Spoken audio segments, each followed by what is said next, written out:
Hello learners, welcome to Unacademy. मेरा नाम प्रांजल सिंह है और एक बार वापस मैं आपके साथ हमारे इस अन अकेडमी जुडिशरी चैनल पे जुड़ चुका हूं। आज जिस टॉपिक के बारे में मैं आपके साथ बात करने वाला हूं वो काफी ज्यादा अलग और एक यूनिक टॉपिक है।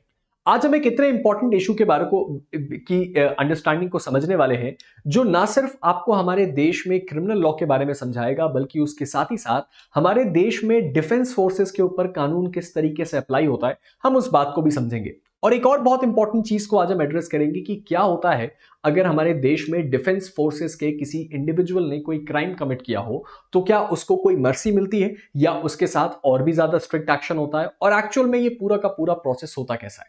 तो चलिए शुरुआत करते हैं हमारे आज के इस वीडियो की और एड्रेस करते हैं इस बहुत ही ज्यादा इंपॉर्टेंट इशू को।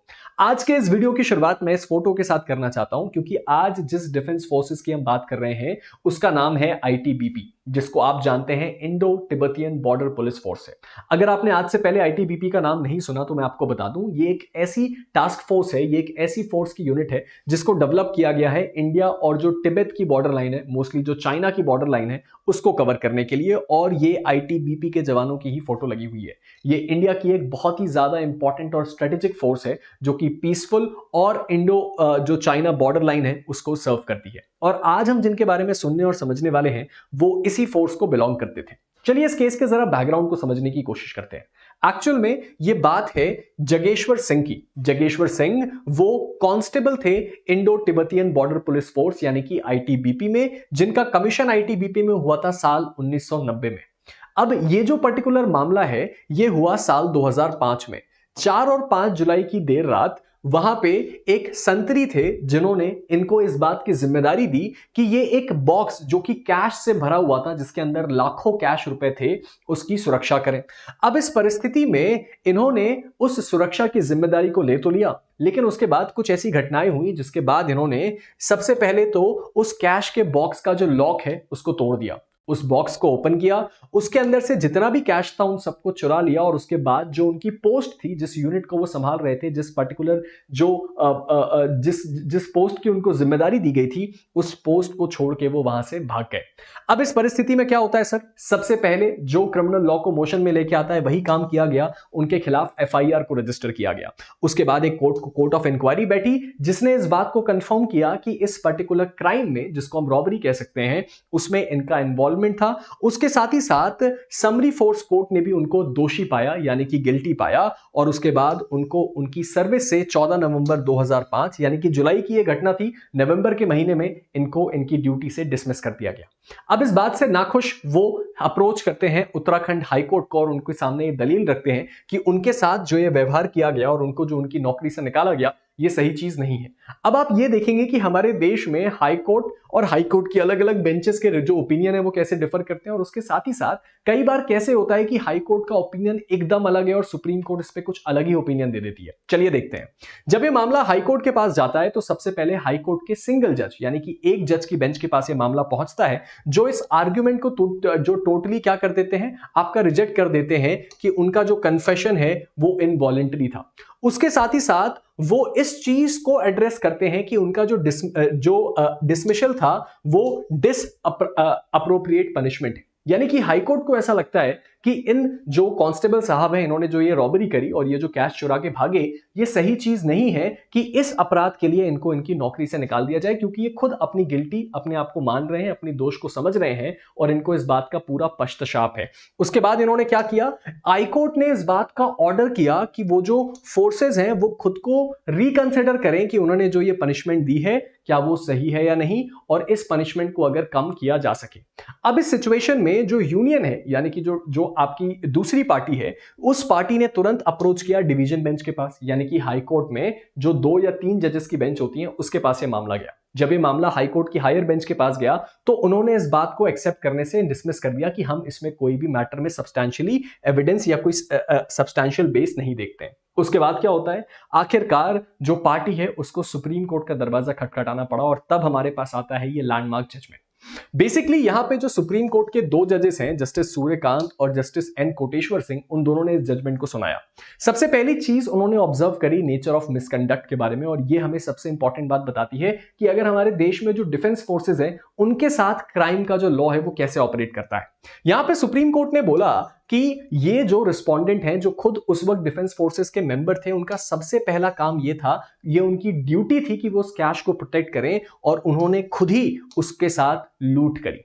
उसके बाद उन्होंने ये बोला कि उनका जो ड्यूटी है वो केवल, उनका जो काम था वो केवल ब्रीच ऑफ ड्यूटी नहीं था, उन्होंने केवल अपनी ड्यूटी को धोखा नहीं दिया, बल्कि उसके साथ ही साथ उन्होंने रॉबरी जैसा सीरियस अपराध किया है अपनी ड्यूटी में। ना सिर्फ अपनी ड्यूटी को छोड़ा बल्कि एक क्राइम भी किया। उसके साथ ही साथ उन्होंने ये बोला कि वो एक बिट्रेयल ऑफ ट्रस्ट है, और ये बिट्रेयल ऑफ ट्रस्ट आर्मी के और डिफेंस फोर्सेस के डिसिप्लिन में बिल्कुल भी एक्सेप्टेबल नहीं है, और ऐसी चीजों को जीरो टॉलरेंस के साथ हमें आगे बढ़ना चाहिए। उसके साथ ही साथ बात हुई प्रोपोर्शनैलिटी की। प्रोपोर्शनैलिटी का मतलब, जो आपने अपराध किया क्या उसी के बराबर आपको सजा मिली है? यहां पे सुप्रीम कोर्ट ने बोला कि जो जुडिशियल रिव्यू है वो क्वांटम ऑफ पनिशमेंट का किया जा सकता है, लेकिन ये तब किया जाता है जब कोई ऐसी सजा किसी व्यक्ति को दी जाए जो कि देखने में लगे कि बहुत ज्यादा है, या बहुत ज्यादा हार्श है, या अपने आप में बहुत ज्यादा शॉकिंग हो।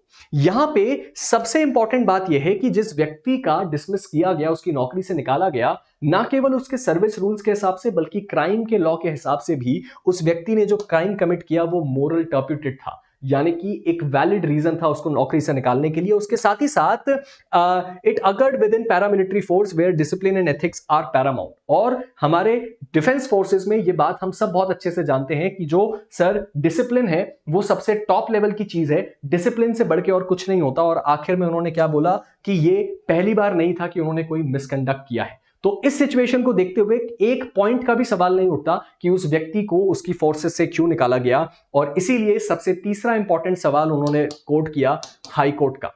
उन्होंने बोला कि जो उत्तराखंड हाई कोर्ट है उसकी तरफ से एक सीरियस एरर हुआ है। क्यों? क्योंकि कोर्ट ने अपने अधिकार क्षेत्र से आगे बढ़ के कदम उठाया और उन्होंने ओवरस्टेप किया अथॉरिटीज को उनकी पनिशमेंट को रिकंसिडर करने के लिए। जब हाई कोर्ट ने इस पूरे क्राइम को समझ लिया था और सारी चीजों को ऑब्जर्व कर लिया था, तो कोई तुक ही नहीं बनता था कि वो जाके उनको क्या बोले, किसी दूसरी अथॉरिटी को ये बोले कि वो अपनी पनिशमेंट को रिकंसिडर करें। और सुप्रीम कोर्ट ने इस बात को काफी ज्यादा स्ट्रिक्टली नोटिस किया और एड्रेस किया।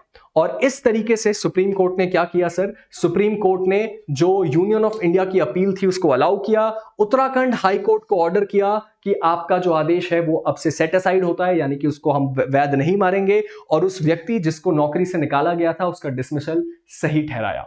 और ये एक बहुत इंपॉर्टेंट लेसन है जो हमें ये बताता है कि डिफेंस फोर्सेस को भी हमारे देश में इनफैक्ट और भी ज्यादा हाई ग्राउंड्स पे टच किया जाता है और चेक किया जाता है कि इनके द्वारा किया गया काम कैसा था और उसकी पनिशमेंट कैसी होनी चाहिए। तो ये था हमारा वीडियो। आई होप आपको समझ में आया हो। अगर समझ में आया तो हमारे चैनल को सब्सक्राइब और इस वीडियो को लाइक करना बिल्कुल मत भूलिएगा। और जाने से पहले आप सभी लर्नर्स जो इस वक्त जुडिशरी की तैयारी कर रहे हैं उनके लिए एक इंपॉर्टेंट इंफॉर्मेशन, ये ऑफर आज रात खत्म हो रहा है, यानी कि आपके पास मात्र 1 घंटे और 5 मिनट बचे हैं। अगर आप अनअकैडमी को ज्वाइन करके अपनी जुडिशरी की जर्नी को पुश करना चाहते हैं तो ये सही मौका है, क्योंकि 28,499 में आपको मिल रहा है 1 साल का जुडिशरी सब्सक्रिप्शन, लेकिन उसके साथ 12 मंथ एक्स्ट्रा फ्री, यानी कि 2 साल का जुडिशरी सब्सक्रिप्शन जो आपको पूरी एप्लीकेशन का एक्सेस देता है। उसके साथ ही साथ इस बात को बिल्कुल मत भूलिएगा कि अनअकैडमी का brain child judiciary iconic pro ये एक ऐसा सब्सक्रिप्शन है जिसमें आप अपने फेवरेट टॉप एजुकेटर को अपना पर्सनल मेंटोर बना सकते हैं और अपनी जुडिशियल जर्नी को किक स्टार्ट कर सकते हैं। तो अगर आप एक ऐसे लर्नर हैं जो अनअकैडमी को ज्वाइन करके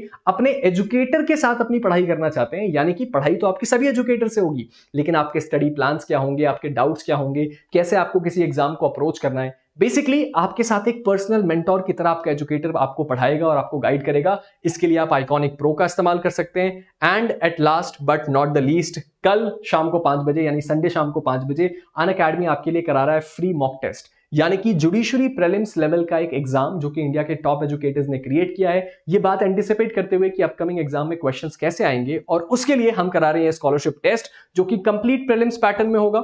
अगर आप इस टेस्ट को अच्छी तरीके से अटेम्प्ट करते हैं, टॉप रैंक में रहते हैं, तो आपको 30,000 रुपए तक के रिवॉर्ड्स मिलते हैं, और उसके साथ ही साथ अनअकैडमी का सब्सक्रिप्शन कंप्लीटली फ्री, यानी कि 100% तक की स्कॉलरशिप। तो अगर अभी तक आपने इसको ज्वाइन नहीं किया तो इसको ज्वाइन कर लीजिए।